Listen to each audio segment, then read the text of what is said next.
ఒకసారి పోలీసు ఉన్నతాధికారులందరూ కూడా విజ్ఞప్తి చేస్తా ఉన్నారు అధ్యక్ష.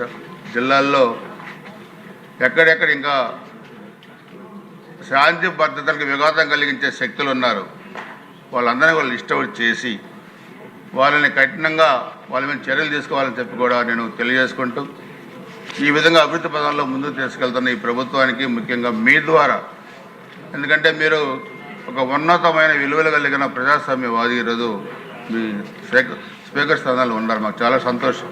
30 సంవత్సరాలుగా మీతో మాకు అనుబంధం ఉంది కాబట్టి మీ నాయకత్వంలో ఈ చట్టసభ విలువలు పెరిగే విధంగా కూడా ఉండాలని చెప్పి కూడా నేను కోరుకుంటూ, ఈ అవకాశం వచ్చిన మీకు ధన్యవాదాలు తెలియజేసుకుంటూ సెలవు తీసుకుంటున్నా అధ్యక్ష. నమస్కారం సార్. నెక్స్ట్ మెంబర్ మాట్లాడే ముందు అదే సభాపతిగా ఈ చైర్లో ఉన్నత చైర్లో కూర్చున్నప్పటికి కూడా సభాపతిగా నాకు కూడా అనేక విషయాలు చూస్తుంటే ఆవేదన కలుగుతుంది. ఎన్ని విషయాలు చెప్పాలనేటువంటి విషయం అనుకుంటున్నాను నేను. మనం చూస్తున్నాం రోజు టీవీలో కానీ సోషల్ మీడియాలో కానీ వాళ్ళు ప్రెస్ మీట్లో కానీ ఆ మాట్లాడే తీరు ఏమిటండి అర్థం కాదు. మళ్ళీ మేమే వస్తాం, లేక పేకలు కోసేస్తాం. ఏంటండి అంతు చూస్తాం మాటలు, రఫరఫాట సినిమా డైలాగ్ రఫరఫా ఏంటి నాకు అర్థం కావట్లేదు. ఒక రాజకీయ పార్టీ ప్రజాస్వామ్యం మీద గౌరవం ఉన్న వాళ్ళు ఎవరు కూడా ఈ విధంగా మాట్లాడరండి. ఉంటే రాజకీయాల్లో రామారావు గారి దగ్గర నుంచి రాజకీయాల్లో ఉన్నాం. ఒకటే చెప్తాను నేను, రాజకీయ పార్టీలు అన్న తర్వాత ప్రజాస్వామ్యంలో ఓడుతూ ఉంటాం, గెలుస్తూ ఉంటాం. మహానుభావుడు ఎన్టీ రామారావు గారే ఒక టైంలో ఓడిపోయాం అందరు పార్టీలు. కానీ ఎప్పుడైనా మాట్లాడి ఇందిరాగాంధీ ఓడిపోలేదండి మహానాయకురాలు. అంటే ఓడిపోతే రఫరఫా ఏంటి నాకు అర్థం. ఇవన్నీ కూడా ప్రజాస్వామ్యం ప్రజలు కూడా ఖండించవలసిన అవసరం ఉందని చెప్పి ఈ వేదిక ద్వారా మనకు చేయాలని నా ఉద్దేశం. మీరు చూశారు ఇవాళ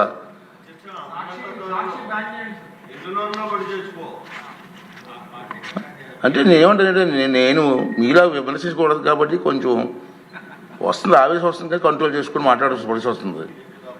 ఇంకా ఏం చేస్తున్నామంటే నేను చూశాను ప్రజాస్వామ్యంలో గెలవచ్చు, ఓడిపోవచ్చు.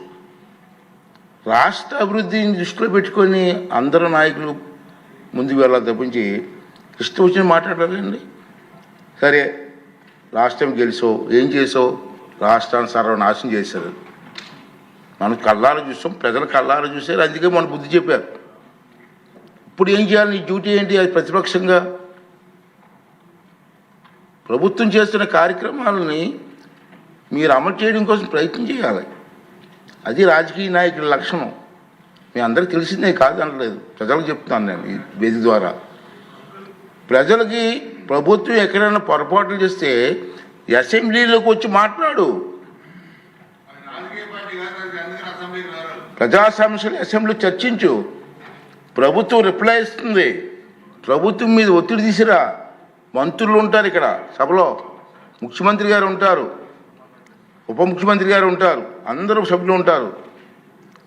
మాట్లాడి సభలో పనులు చేయించుకొని కాన్స్టిట్యున్సీకి జవాబు చెప్పు. అరే సభకు రావు, ఆ ఎమ్మెల్యేని రానివ్వు. క్వశ్చన్లు మాత్రం పంపిస్తున్నారండి రోజును 2 క్వశ్చన్లు. సభకు రానిప్పుడు క్వశ్చన్లు ఎందుకే? ఇద్దరికి అవకాశం పోతుంది కదా. అంచేత నేనేమంటానంటే ఇది ప్రజాస్వామ్యం, ఇది పద్ధతి కాదు. ప్రజలందరూ దీన్ని ఖండించవలసినటువంటి అవసరం ఉందని చెప్పి నేను భావిస్తున్నాను. ఇంకేంటంటే నేను చూసాం గతంలో, మనం కూడా హిస్టరీలోకి వెళ్ళాలండి. చాలామంది పెద్దలు ఉన్నారు కాదంటలేదు, కొత్త వచ్చారు. ఉమ్మడి రాష్ట్రంలో గౌతి లచ్చన్న గారని మీరు ఇప్పుడు పేరు విన్నారండి? అందరికీ స్వతంత్ర సమర యోధులు అతను. ఇప్పుడు శిరీష తాతగారే, మన ఎమ్మెల్యేగా తాతగారు. మా తాతయ్య గారు గౌతి లచ్చన్న గారి శిష్యులు. ఆ స్వతంత్ర పార్టీ నక్షత్రం గుర్తు ఆ పార్టీలో మా తాతయ్య గారు 4 times ఎమ్మెల్యే గెలిచారు వారి నాయకత్వంలో.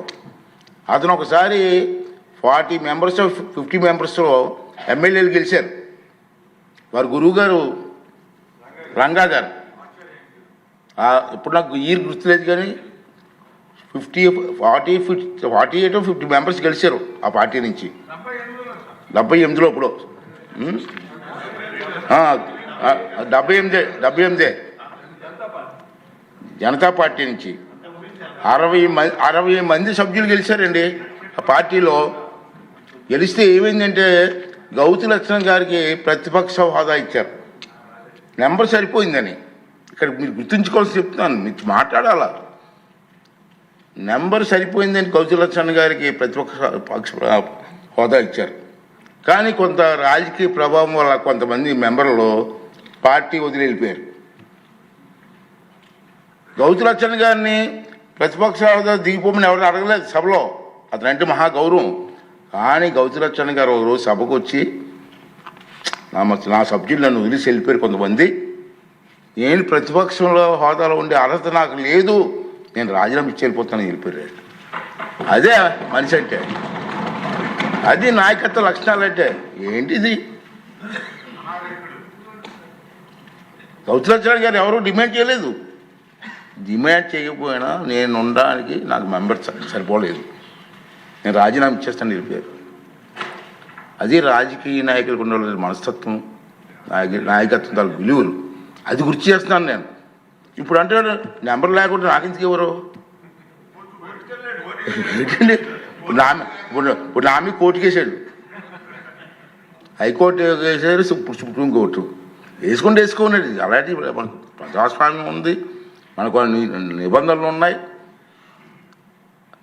రూల్స్ ఉన్నాయి, దాని ప్రకారంగా వెళ్తాను తప్పించి నీకు భయపడి ఎలా చేస్తాను నేను మొన్న చెప్పాను, ఇది ఒక దేవాలయం అయితే దీంట్లో పూజారిరా బాబు, వరాలు ఇవ్వాల్సిన దేవుడు నీకు వరం ఇవ్వలేదు, అందుకే 11 ఇచ్చాడు, పూజారి నేనెక్కడ వరం వస్తాను మొన్న చెప్పాను నేను. అంచేది ఇది నేను ఎక్కువగా మాట్లాడుకోవాలి కాబట్టి కొంచెం నాకు ఎందుకో మాట్లాడిపించింది ఇవాళ ఏదైనా. అంచేత నేనేమనేది అంటే మీ ద్వారా మీరు కానీ ప్రజలు కానీ కోరేది ఏంటంటే రాష్ట్ర అభివృద్ధి ముఖ్యం, మన పిల్లల భవిష్యత్తు ముఖ్యం. దానికోసం అందరూ కలిసి పనిచేయాలి తప్పించి ఇటువంటి దుర్మార్గాలు చేయడం మంచిది కాదు. శ్రీనివాసరావు గారు చెప్పింది చాలా విషయాలు కరెక్టే అండి, కాదనలేను, దాన్ని రిపీట్ చేయలేకపోతున్నాను నేను. అది నువ్వు అన్న డైలాగ్స్ కొంచెం తప్పట్లు కొట్టాలి, మేము కొట్టలేకపోతున్నాం, ఇది బాధ.